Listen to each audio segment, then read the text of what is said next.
O ano era 1881.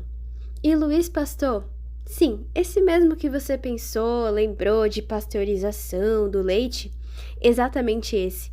Ele estava analisando um paciente com raiva e, após pegar um pouco de saliva do paciente, ele acabou descobrindo inconscientemente uma bactéria que seria ainda muito estudada. E essa bactéria é o que a gente vai falar da aula de hoje, é Streptococcus pneumoniae. Mas vamos falar um pouquinho sobre a nomenclatura, o significado de Streptococcus. Beleza, Strepto vem de cadeia ou pares, e essa em específico, a pneumonia, elas são pares mesmo.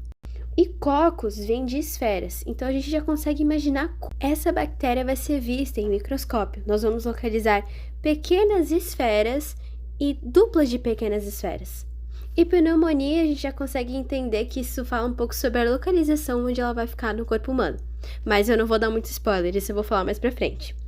Beleza, mas a gente pode verificar que as bactérias são diferenciadas em gram positivo e gram negativo. Tá, mas vamos relembrar um pouquinho sobre o que é esse gram positivo e gram negativo. O gram positivo, que é a bactéria que a gente está falando, ela fica com uma cor violeta ou azul escuro após uma coloração para a técnica de análise microscópica. Por quê? Porque ela tem uma parede celular mais grossa, composta por peptídeo-glicanos e ácido teicoico. Beleza, só que qual é a maior diferença para gram negativo? Aí que vem a questão. O gram negativo, a cor dele, ainda quando tiver a coloração da técnica para analisar no microscópio, é diferente também. Ela vai ter uma cor mais avermelhada e também a parede celular ela é mais fina e possui uma membrana externa contendo lipopolissacarídeos.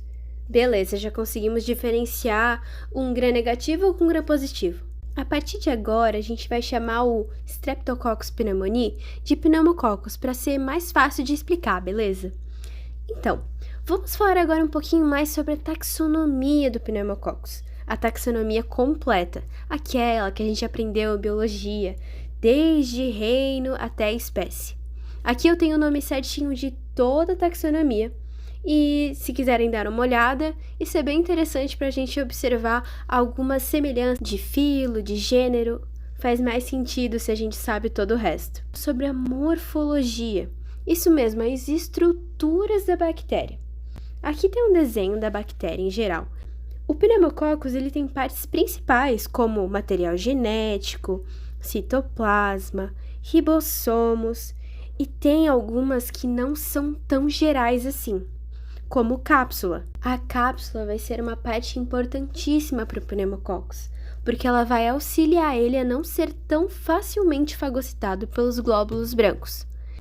Voltando à análise morfológica, também podemos notar que a parede celular do pneumococcus também vai ser uma parte importante quando analisamos, pois possui uma substância que reage com a PCR, não o teste, aquele para COVID, não, a proteína C reativa, que ela é produzida lá no fígado, e ativa a inflamação que pode contribuir para a gravidade da infecção. É que é o seguinte, esse PCR é um marcador inespecífico de inflamação, mas a parede celular do pneumococcus utiliza dessa vantagem inflamatória para que a inflamação ocorra mais rapidamente do que esperado, e assim algo benéfico, que seria informar que aquilo seria uma inflamação, se torna um problema. E agora falando um pouquinho mais sobre as especificidades da pneumococcus, ela também é anaeróbia facultativa. Tá, mas o que seria isso? Ela é capaz de viver tanto na presença do oxigênio quanto na ausência dele. E também ela é alfa-hemolítica. Tá, mas o que seria isso também? Que quando elas são analisadas no agar, aquele meio de cultura que a gente acaba trabalhando no laboratório, eles formam uma zona verde ao redor das suas colônias, que resulta na lise, quebra, das hemácias. Além disso, o pneumococcus é catalase negativo, que significa que ele não produz a enzima catalase, que é responsável por decompor o peróxido de hidrogênio. Mas onde que essa bactéria fica alocada no corpo humano? O nome já meio que denuncia, né? Pneumococcus. Mas é na orofaringe, mais especificamente nas células epiteliais respiratórias, endoteliais e outras células do trato respiratório. Mas beleza, vamos lembrar um pouquinho de anatomia para ver sobre a orofaringe? A orofaringe é uma das 3 divisões da nossa faringe, mas é importante relatar que essa bactéria nem sempre é patogênica, e isso é bem importante, e é mais comum ser encontrada na orofaringe em dias frios como no inverno. E quando os pneumococos decidem se tornar o vilão da história, ou melhor, o agente patogênico? O principal fator de virulência, ele consiste no polissacarídeo capsular. Lembra que a gente falou da cápsula lá no começo do vídeo? Sim, sendo os anticorpos anticapsulares protetores. O ácido lipoteicoico, que ativa o complemento e induz a produção de citocinas inflamatórias, contribui para a resposta inflamatória, bem como para a síndrome do choque tóxico que ocorre em pacientes imunocomprometidos. Essa parte lembra muito aquilo que eu falei lá no começo, certo? Que a cápsula vai acabar influenciando nessa inflamação mais rápida. Ok.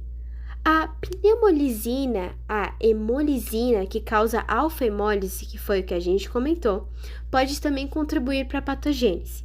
Os pneumococos, eles produzem IgA, que é imunoglobulina A. Essa imunoglobulina A, ela é um anticorpo que participa da imunidade das mucosas que recobrem órgãos. Essa IgA protease que aumenta a capacidade de organismo colonizar a mucosa do trato respiratório superior.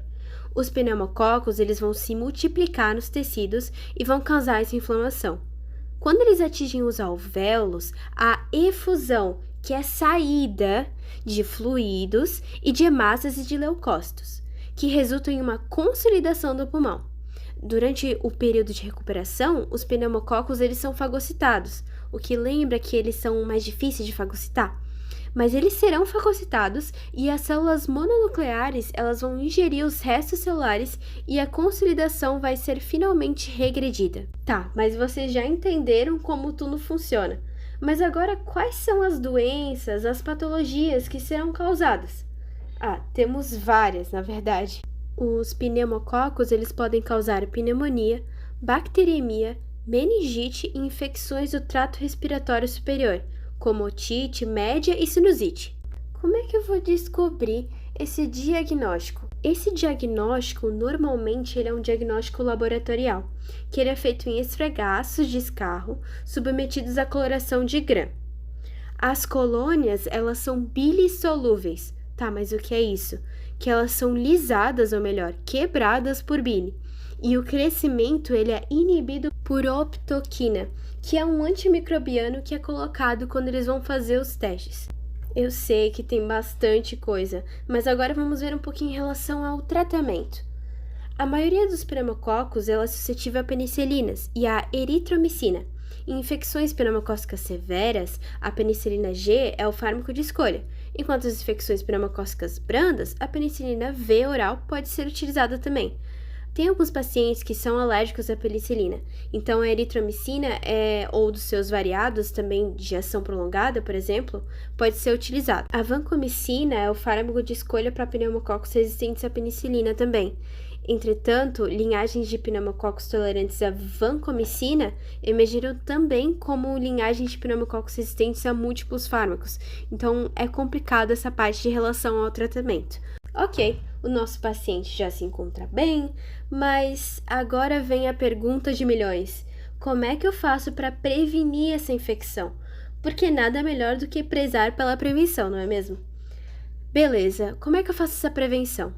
Apesar de eficácia o tratamento com fármacos antimicrobianos, a taxa de mortalidade é elevada em idosos e indivíduos com idades acima de 65 anos. E indivíduos imunocomprometidos, toda essa lista. Mas tais indivíduos, eles podem ser imunizados com a vacina polissacarídica, que ela é segura e relativamente efetiva. E a penicilina oral também é administrada quando as crianças apresentam hipogamaglobulinemia ou esplenectomia, que uma vez que essas crianças elas estão suspensas, propensas a infecções pneumocócicas e respondem inadequadamente à vacina. Mas ocorre um problema potencial relacionado ao uso de vacina pneumocócica, contendo 7 sorotipos, refere-se à substituição do sorotipo. A vacina, ela reduz a incidência da doença causada pelos sorotipos presentes na vacina, mas não a incidência global da doença pneumocócica. Mas por que outros sorotipos ausentes na vacina vão causar a doença?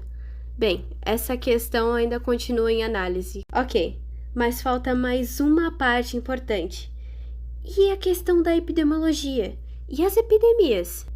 A epidemiologia pode ser um pouco complexa, já que a pneumococcus gera algumas infecções, não só uma. Mas a doença pneumocócica, que é causada por pneumococcus, segundo a OMS, matou 808 mil crianças com menos de 5 anos em 2017, e que representa mais ou menos 15% de todas as mortes de crianças nessa faixa etária em todo o mundo.